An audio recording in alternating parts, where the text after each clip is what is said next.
एक महिला भक्त वृंदावन से बिहारी जी लेकर अपने घर आई और तभी बाहर से गोलू घर के अंदर आया और माँ से पूछता है कि माँ, यह कौन है?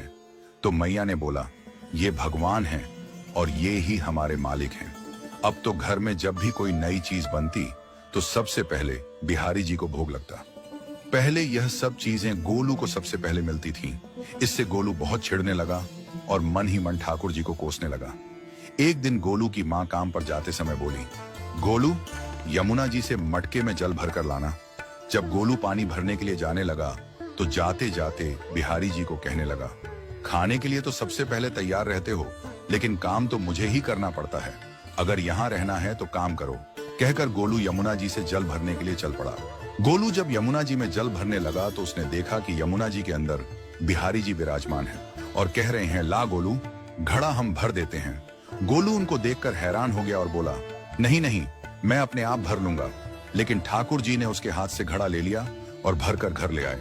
गोलू घर आकर डर रहा था कि अगर माँ को पता लगा कि मैंने ठाकुर जी से काम करवाया है तो आज मेरी पक्की पिटाई होगी। माँ ने घर आकर बिहारी जी को गीले कपड़ों में देखा तो एकदम से हैरान हो गई और कहने लगी कि गोलू, ये जरूर तेरी शरारत है, जरूर तूने ही इन पर जल डाला है। गोलू ने अपनी माँ को समझाने का बहुत प्रयास किया, लेकिन माँ ने उसको डांट कर चुप करा दिया और ठाकुर जी के भीगे हुए वस्त्रों को बदलने लगी। अगले दिन जब माँ ने गोलू को अनाज पिसवाने का काम दिया तो बिहारी जी फिर अनाज का कनस्तर ले आए और माँ को ठाकुर जी के वस्त्रों के ऊपर सूखा आटा पड़ा मिला। तो माँ ने फिर गोलू को डांटा कि तुझे पता नहीं कि ये हमारे भगवान हैं और तू भगवान के साथ शरारत करता है। आज तूने फिर इनके ऊपर आटा फेंका है। तो गोलू शपथ लेकर कहने लगा, नहीं माँ, मैंने कोई शरारत नहीं करी है। ये तो मेरे हाथ से गेहूं का कनस्तर लेकर खुद पिसवा कर आए हैं। गोलू की माँ आज बहुत गुस्सा हुई।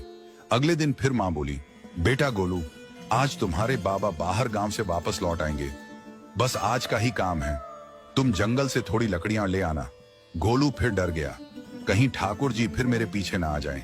गोलू ने माँ को बोला कि मैं चला तो जाऊंगा, लेकिन बिहारी जी को समझा लो, वो मेरे पीछे ना आई। उसकी माँ हंसकर बोली, हाँ हाँ समझा दूंगी, तुम जाओ तो सही। गोलू जल्दी जल्दी लकड़ियां लेने जंगल में चला गया और माँ काम पर चली गई। लेकिन उस दिन माँ काम से जल्दी वापस आ गई और देखा बिहारी जी अपनी चौकी पर विराजमान नहीं है। वह तो एकदम से घबरा गई कि कहीं गोलू की शरारत तो नहीं। वह भागी भागी जंगल की तरफ गई। तभी उसने देखा कि गोलू के साथ एक इंसान लकड़ियों को लेकर घर आ रहा है। गोलू की माँ यह देखकर हैरान हो गई कि यह तो बिहारी जी हैं। ये क्या हमारे भगवान हमारा काम कर रहे हैं? इसका अर्थ गोलू ठीक कह रहा था। वह जल्दी जल्दी भागकर ठाकुर जी के पास गई और लकड़ियां उनके हाथ से लेते हुए उनके चरणों में गिरकर रोती हुई बोली, हे बिहारी जी, ये आप क्या कर रहे हो? मुंह गरीब का काम क्यों कर रहे हो?